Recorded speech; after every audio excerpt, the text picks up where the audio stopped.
அத்தனை செல்வமும் உன்னிடத்தில் நான் பிச்சைக்கு செல்வது எவ்விடத்தில் வெறும் பாத்திரம் உள்ளது என்னிடத்தில் அதன் சூத்திரமோ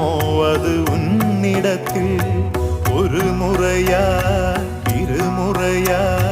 பல முறை பல பிறப்பெடுக்க வைத்தாய் புதுவினையா பழவினையா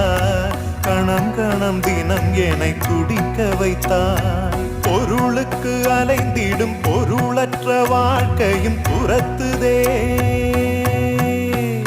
உன் அருள் அருள் அருள் என்று அலைகின்ற மனம் இன்று பிதற்றுதே அருள் விழியால் நோக்குவாய் மலர்பதத்தால் தாங்குவாய் உன் திருக்கரம் என்னை அரவணைத்துனத